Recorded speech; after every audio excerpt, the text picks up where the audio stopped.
Alors, l'économie marocaine, elle est vraiment à un carrefour aujourd'hui.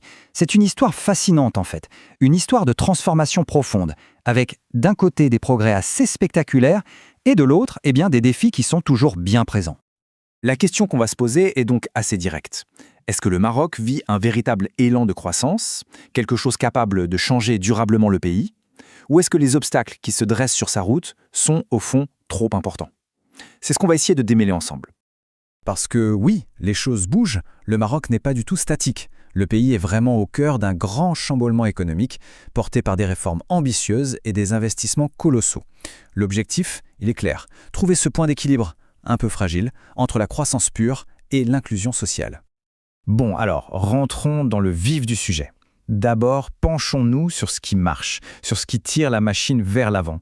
Quels sont ces fameux moteurs qui propulsent et modernisent l'économie marocaine? Et là, on touche aux véritables champions de l'économie marocaine. On parle bien sûr de l'automobile, de l'aéronautique. Ce sont devenus des secteurs ultra compétitifs qui attirent des investissements étrangers massifs. Pour qu'on s'en rende bien compte, le Maroc est aujourd'hui le plus grand producteur de voitures de toute l'Afrique. C'est pas rien. Et à côté de ça, bien sûr, l'agroalimentaire et les énergies renouvelables qui sont absolument clés pour l'export et pour créer des emplois. L'un des symboles les plus forts de cette ambition, c'est le port Tanger Med.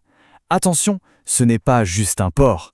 C'est une immense plateforme logistique et industrielle connectée à plus de 180 ports dans le monde. Ça a complètement redéfini la place du Maroc dans le commerce mondial. C'est un atout stratégique vraiment majeur. Et dans la même veine, on a le complexe solaire Nour. C'est un autre projet phare, emblématique de l'engagement du Maroc dans la transition énergétique. Ça montre que le pays est capable de mener à bien des projets d'une échelle monumentale. C'est un message très fort envoyé au reste du monde. Oui, le Maroc est un acteur sur lequel il faut compter dans les énergies vertes. Mais voilà, cette belle image, très dynamique, ne raconte qu'une partie de l'histoire. Il est temps de retourner la pièce et de regarder l'autre côté. Les obstacles, les freins bien réels qui empêchent un développement plus équilibré. Le premier gros défi, c'est cette fracture territoriale. On a d'un côté les grandes villes qui aspirent tous les investissements et l'industrie moderne, et de l'autre, les zones rurales qui ont du mal à suivre, très dépendantes d'une agriculture parfois précaire et qui manquent cruellement d'infrastructures. C'est un peu un Maroc à deux vitesses. Et puis, il y a ce paradoxe, un paradoxe assez douloureux. Malgré les emplois créés dans les nouveaux secteurs, le chômage des jeunes diplômés, il reste très très élevé. Le pays forme une jeunesse qualifiée, pleine de potentiel, qui se heurte ensuite à un mur pour trouver sa place. Et ça crée énormément de frustration. Si on ajoute à ça d'autres faiblesses, eh bien, on voit que l'économie dépend encore beaucoup de l'agriculture, un secteur qui subit de plein fouet les sécheresses et le changement climatique. Et puis, il y a les PME, les petites et moyennes entreprises. Elles devraient être le cœur battant de l'emploi, mais elles rament pour avoir accès à des financements et pour rester dans la course. Alors, face à ce tableau un peu contrasté, que se passe-t-il? Le gouvernement ne reste pas les bras croisés, bien sûr. Regardons un peu comment il essaye de réparer les choses, de réduire cet écart entre les belles promesses de la croissance et la dure réalité de ces défis.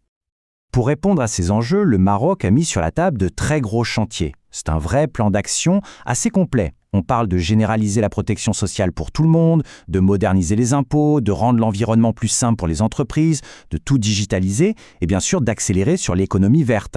L'idée, c'est vraiment de prendre les problèmes à bras-le-corps.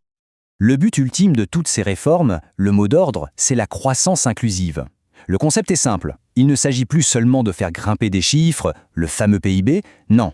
L'idée, c'est de s'assurer que cette richesse profite à tout le monde, qu'elle réduise les inégalités et qu'elle crée de vraies opportunités pour chacun, peu importe où il vit dans le pays. Au final, tout revient à cette grande question. Le Maroc a des atouts incroyables, c'est certain, et une vision qui semble claire. Mais, et c'est un grand mais, le succès va vraiment dépendre de sa capacité à dépasser ces fameux défis structurels. L'objectif, c'est pas juste de construire une économie solide, c'est de construire une économie qui soit partagée par tout le monde. C'est vraiment ça l'enjeu des prochaines années. Merci d'avoir suivi cette analyse.